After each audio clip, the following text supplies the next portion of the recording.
other thing I watched this week was it kind of ties in. I didn't realize it was going to tie in quite as well, but it really does because you know how we mentioned the female twin from Scream 5? Yeah. She's actually in the show that I watched before watching Scream, Yellowjackets on Okay. Paramount Plus. She's one of the main characters in this show, which is I Oh, I didn't plan it like that, but when I watched Scream 5, yeah. I was like, "Hey, I know you." So basically, what Yellowjackets is it's a Paramount Plus exclusive drama slash thriller horror show, and it's basically about a girls' high school soccer team. They manage to qualify for their national tournament. They get on a plane and they go to fly to the national tournament, and their plane crashes in the wilderness. Doesn't sort of say where, but it's just like random bush in America, basically. And they end up trapped there for 19 months. So it's kind of a story about how they survived that 19 months whilst also tying into their modern lives and how those 19 months have impacted their life. So we sort of get Okay. modern times, flashback to stuck in the bush, back to modern times and stuff like that. And doing it that way, it allows you to sort of you pick up hints on why this person doesn't like this person now, but back then they were best friends. And yeah, I kind of went in expecting something that was more Lord of the Flies, where it's these kids that go sort of rogue and split off into factions and have like a little war in the bush or turn cannibal and whatever. And that's not really what it is. It is a lot more about how their time in the wilderness impacts them as adults and the emotional and mental drama that has forced on their lives. Trying to think of what TV show that kind of reminds me of with the flashing. It might have been Arrow that I'm thinking. But the TV shows do that. Like I definitely have put that on top of my list of things to watch. Um, that I need to get to, and probably will start during the week. I'll message you and go, "Hey, that show's really good." Or in about 2 years, I'll message you going, "Hey, have you heard of this show called Yellowjackets? It was really good." Yeah, like Um, I wasn't expecting a huge amount from it when I first saw it and the premise. I was like, this is kind of going to be another Lost clone that doesn't really do anything special, but yeah, it does. It has enough twists and turns and just enough creepiness where you constantly like, who out of the girls that's stuck in the bush is going to survive? Who's going to turn into the psycho that decides that I'm going to take charge and we're going to eat this person or whatever? And yeah, just enough there where you're constantly guessing and it just drips you enough and answers questions without posing too many, which was the problem with Lost. It would answer a question, but then ask you six more, and you never felt like you were getting any progress. Whereas this one, you kind of feel like you're learning about the characters as you move on. okay. I definitely And will check it out. the soundtrack, if you're a 90s kid, is epic. Like, they have music So, from Alanis Morissette, Smashing Pumpkins, Salt and Pepper, Marky Mark and the Funky Bunch, Hole, PJ Harvey, Peaches, Jane's Addiction, Portishead, The Prodigy, Seal, Offspring, Ace of Base, and the Divinals. Like, so many, like, watching it, I was like, hey, I know that song. That's a cool song. I love that song. It made me feel old, but also didn't care. I see. I love it when that's now becoming the soundtracks of movies. Where you're like, I haven't heard that in ages. So you instantly add it to your Apple playlist, and yeah, it drowns out all your current music with old retro stuff. Yeah, so much nostalgia just watching this. And the show has been renewed for a second season, so I'm very interested to see where it goes based on how it all wrapped up at the end of, I think it was 8 or 10 episodes. I think it might have been 8. Yeah, it sounds like the standard streaming service thing, which I don't know if I'm going to get off topic, just love about streaming services nowadays. That it's 8 to 10 episodes. They're 40 to 50 minutes long. There's no filler. There's no whatever. It's just bang, bang, bang, bang, bang. Here you go. And it's just great. Oh yeah, like we were when sort of streaming services first hit, we did get that weird like 14 to 16 episodes, and you'd find like 2 or 3 in the middle were just fluff. Whereas now, Yeah. like they've gone for that tight HBO style, like here's 8 episodes that are all key episodes that build to the end of the story. Yeah. 8 1 hour episodes and all that stuff. Because have you checked out Manifest on Netflix? No, I've seen a lot of people talking about it, and then I went to watch it and saw that there was like, is there 3 or 4 seasons? I was like, oh, that's a big investment. Yeah. So 3 seasons, 40-minute episodes at 24 episodes a season, I believe, or so, or something like that.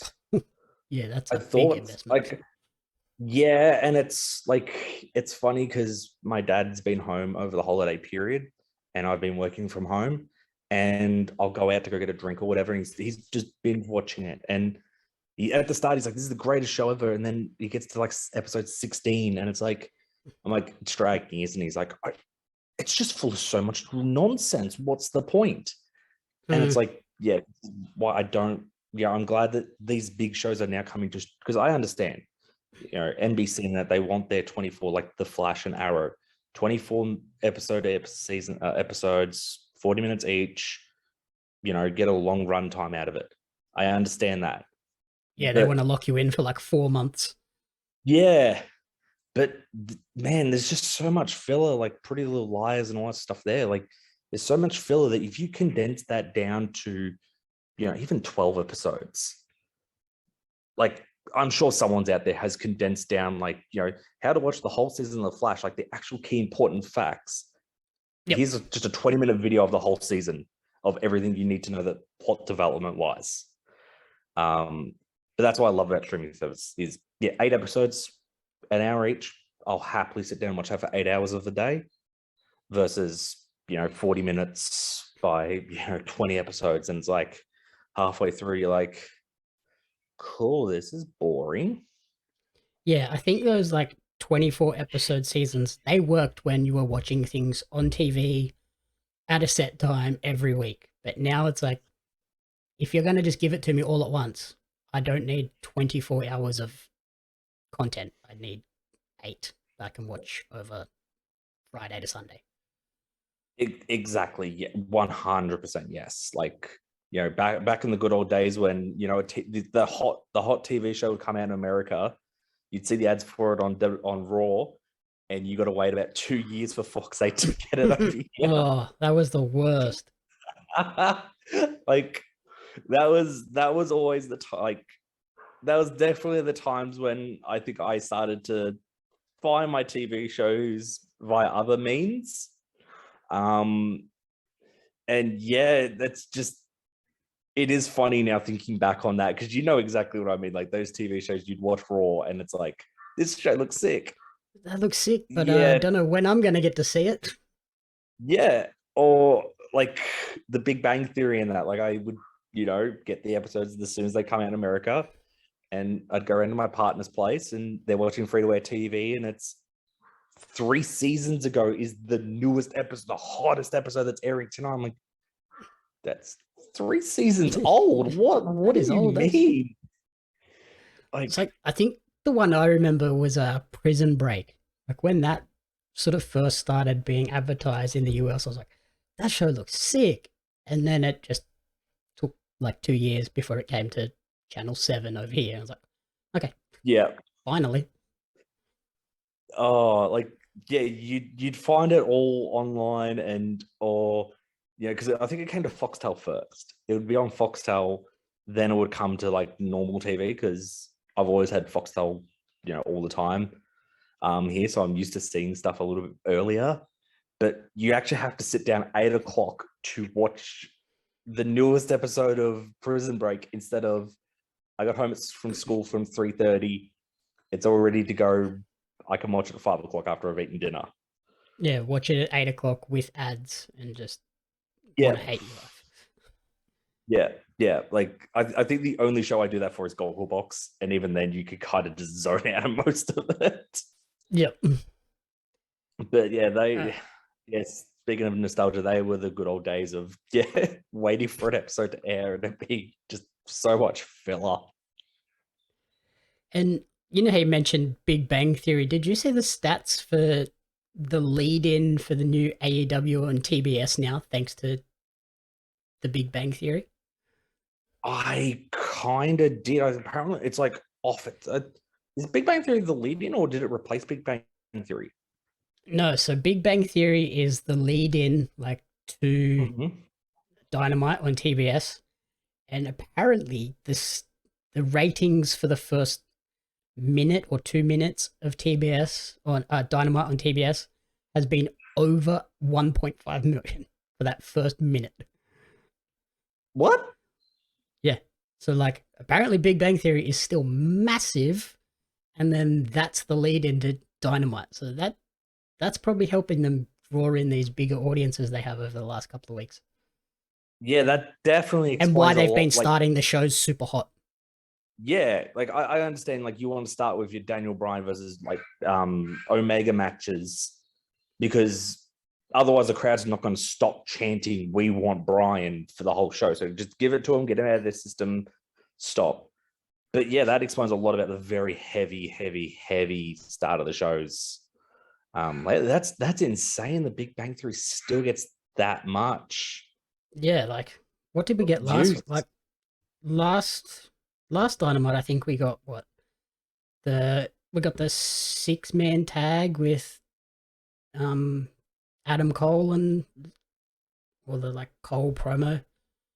Yeah, They yeah, keep yeah, yeah, yeah. starting. The They keep storytelling starting with the protocol. super hot matches and hot Yeah. promos with the big stars. So I think that's.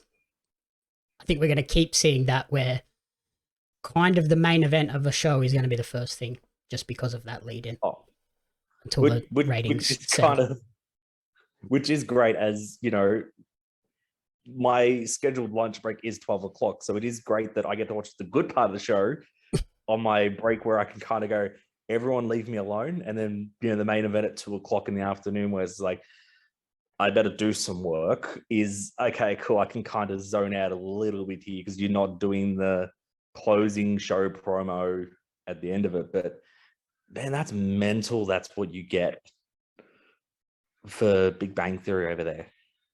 Yeah, like when I saw that stat, I was like, "Well, that's insane."